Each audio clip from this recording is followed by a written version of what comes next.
It's time for a new Gather Up Gotchard. And would you look at that? It's a two-parter.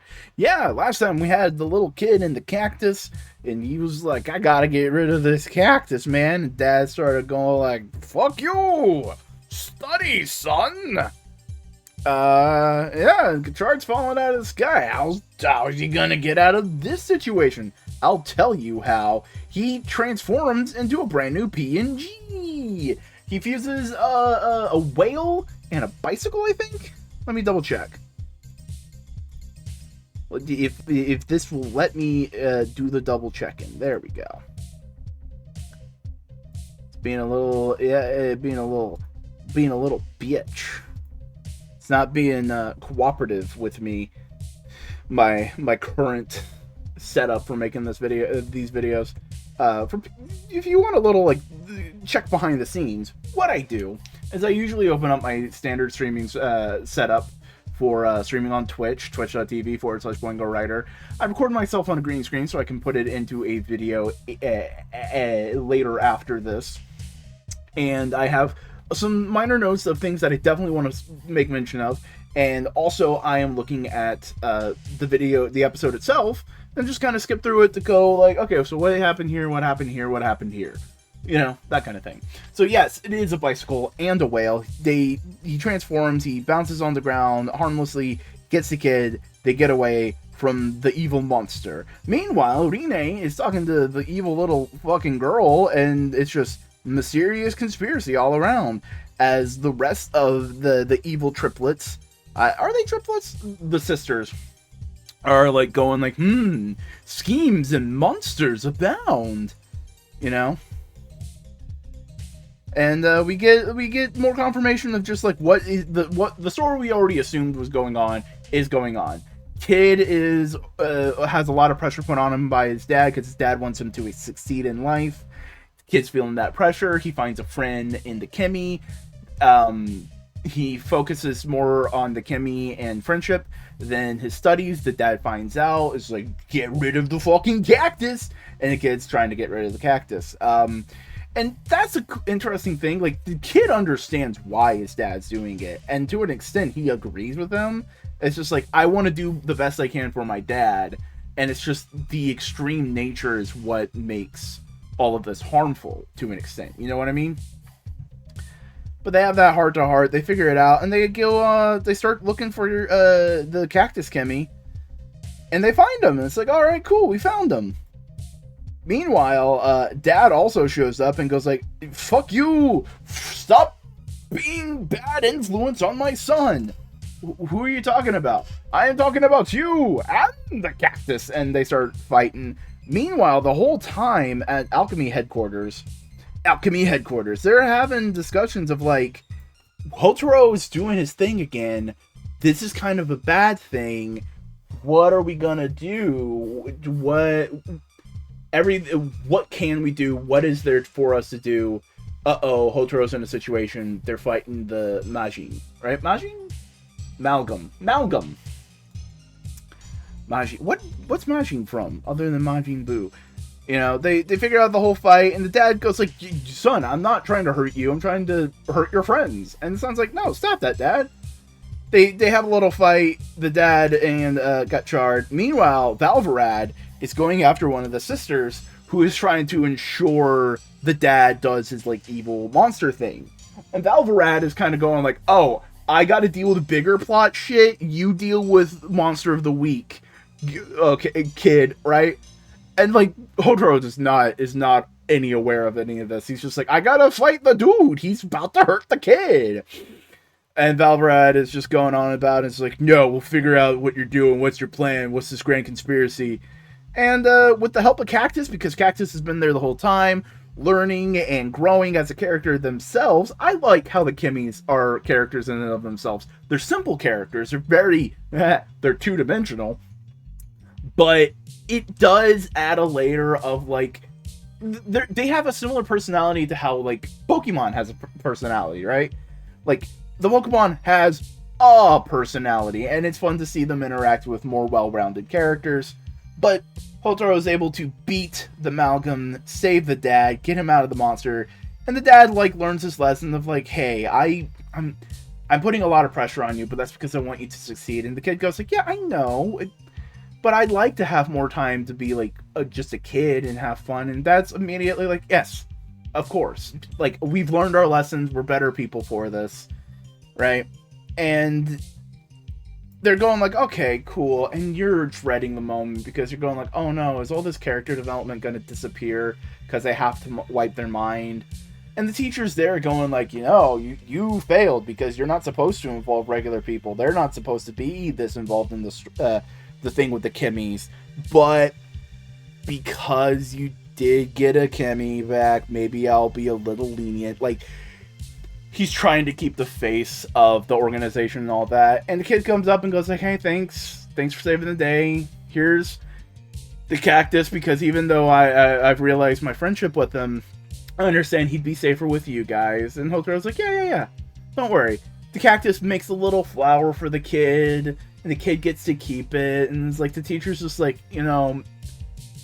we lost. Like, he's just like, yeah, the kid can keep it. Like, as a memento, And he wipes the dad in the kid's mind, and you're going like, oh no, are they gonna lose their character development? And immediately he's just like, no, hey, come on, let's go play. And the dad's playing with them, and it's fun, it's cute, it's wholesome, and it's nice to see that all the character development doesn't just disappear the moment they mind whammy anybody.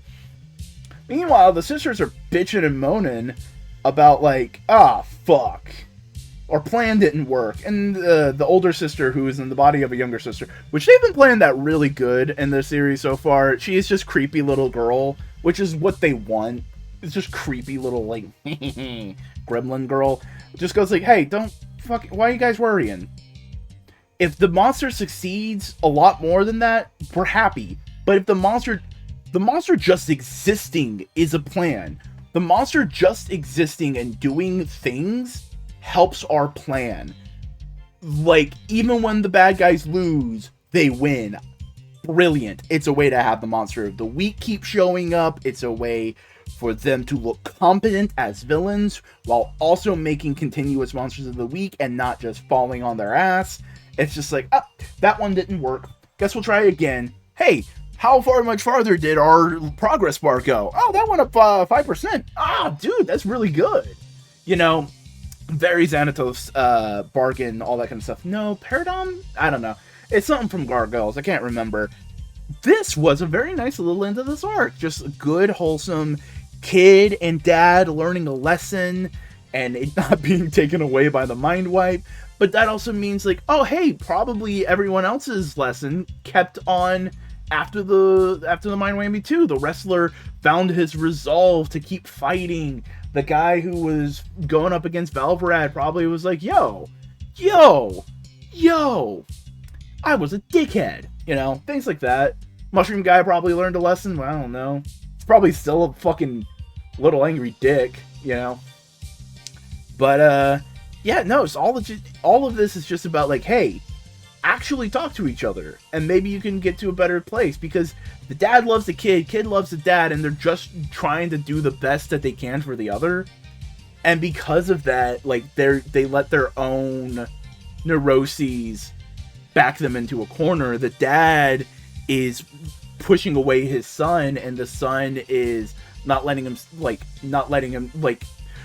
giving him himself the chance to do what he wants to do, and that's great. Otaro's also ruffling some feathers. They're going like, oh, maybe this new style of alchemy is kind of shit, man. And they're looking at it in a different way of like, he is rocking the boat and putting a lot of people in danger. This could get dicey. And everyone's just kind of like, no, but he's doing a good job. And like, they're not sure where to put him. And that's an interesting place to put our hero. I think that's neat. Rene's also getting wrapped up into conspiracy stuff with the Wicked Sisters. That's going to be interesting to see continue on. This episode had some fun fights. There was that cool moment where Gotchard is like, it's the one-shot take, and he's just aiming at the legs of the Dragonfly Amalgam. They do some interesting camera stuff. Not as interesting as Geats, but hey, Geats seems very much the show that where they were lower on production budget, but they were just like, all right, we have lower amount of props, we have to reuse a lot of suits, we have to reuse a lot of material. Let's just go crazy with the camera to make up for it. This, they're doing a lot more suits, they have a lot more things, they're saving money with the monsters, and they're doing some camera tricks, but it's a lot of like, no, it's a lot of like lockdown camera, which, you know what, for a fun kid show, that's fine. But this was a pretty damn good episode. And if you want some pretty good damn social media, you can follow me on a variety of platforms, such as Twitter, TikTok, Tumblr, Instagram. I'm in a lot of places. Blue Sky, if you're on Blue Sky, follow me there. Link to all those are in the description, as well as my Patreon, that you can go support for as little as $1 a month and get free well, not free, you're paying $1 a month for it, but you get videos, you get exclusive videos as I talk about Ultraman Blazar. It's been fun, I've been enjoying it. It's my first full Ultra series, so take that what you will. But as always, at the end of one of these videos, it's time for comments. First up, from the Vacuuminator, I'm pretty sure they've been using that helicopter blade since build. Damn. Now I gotta wonder, would that be the most used prop? Like, would it be the prop that has been the most used consistently year over year? I wonder what that is. Someone get me a spreadsheet. Next up, Jesus. From Slime Beast. I forgot to comment on the last one. Hey, that's okay. No, you don't need to comment on everyone. I know it's just kind of like, oh, I wanted to support you and also get in a video. But it's also just like, hey, it's cool if you don't. I understand. Life happens. Anyways, I wonder why Sabo Needle left. Well, it seems very clear that, like, Sabo Needle was just, like, unsure of himself, and he didn't want to hurt the kid, he didn't want to hurt the dad, and it's just, like, it was a lack of resolve on everybody's part. But hey, they got to Sabo Needle, they talked to him, you know, they dealt with that, and Sabo Needle grew as a character. That's fun. Next up, from Fish Pop. Wait, so the Amalgam is the dad? I'd inferred he was, but I didn't notice it was said outright as I was skimming through at times during the slower parts. Needlehawk looks great, and the shape of the wings when they unfurl remind me of shoulder pads on Gundam G and Penelope. Penelope? Koji? Oh, is that how they fucking pronounce it in the goddamn show, wherever that's from? Penelope? That's fucking Penelope. That's Penelope. Yeah, I'm pretty sure it was the dad. I think the last episode didn't say it, and this episode definitively goes like, oh, no, that's the dad. You know? What the wings remind me of, if you've ever seen them, Hasbro makes these little things called Dicelings. They're a little D&D toy. It's a D20 that can transform into like a classic D&D monster, like a Displacer Beast, or an Owlbear, or a Beholder, right? And the Owlbear has like little arm wings that you fold out, and it's just like a bunch of triangles that make arms and wings. And it's like, that's cool. That's what it reminds me of. So yeah. I mean, yours is more thematic. It's Gundam. Next and finally, from Esconde. Tying the Chemi revival work to the student studies is a nice touch. Also, that was rude by Spanner to cut off Professor Minato. I was really curious on what he was going to say. I like that in his more casual way he shows his support for Hotaro. The phone call was hilarious. Spanner relaying the information from Sabimaru, but still making sure to get a verbal jab in at Hotaro. It's hilarious seeing their mutual dislike while still being willing to accept each other's help on the battlefield. Hopper 1 truly is best boy, taking a spike for Hotaro. It may be common knowledge to Rine and the others, but I like that Hotaro thinks back to the level mechanics needing to be 10 to form be usable. Another nice touch to tie into the gimmick of the universe. Yeah, Hotaro's still learning. So, like, going back and, like, reiterating the mechanics is, like, a way for the story to go, like, hey, kids, remember how the story works, but also is Hotaro going like, shit, how the fuck does any of this work? It works, it does its job. Hotaro and Spanner's dynamic is just great fun. Like, because normally if you have the characters at each other's throats, you have the rival guy fighting the hero, and so it's like, no, they're just two co-workers who dislike each other, but are willing to put it aside to get the job done. It's fun, it's a neat little dynamic, it's cool to see. And it's also like, again, if the show's all about empathy, you don't have to get along with everybody to get the job done, right? That's a good lesson to teach kids of like, hey, you may not like a person, but you gotta work with them. You gotta be able to do that, you know? And yeah. It's just like, yeah, in Hotaro just relearning, going over to alchemy stuff is cool. I hope we get more into the alchemy rule set in the universe, so Hotaro, and we have more of Hotaro just like actually learning that stuff, and not just purely relying on the Kamen Rider belt, you know? But that's it for this video of Gather Up, Get Charred. Hey! Like, comment, subscribe to this channel to see videos like this and many more, as well as video essays in the future! I hope to see you around. Until then, see ya later! Thank you all my Patreon supporters, but a big thank you to Scott Firestein, one of the baddest dudes.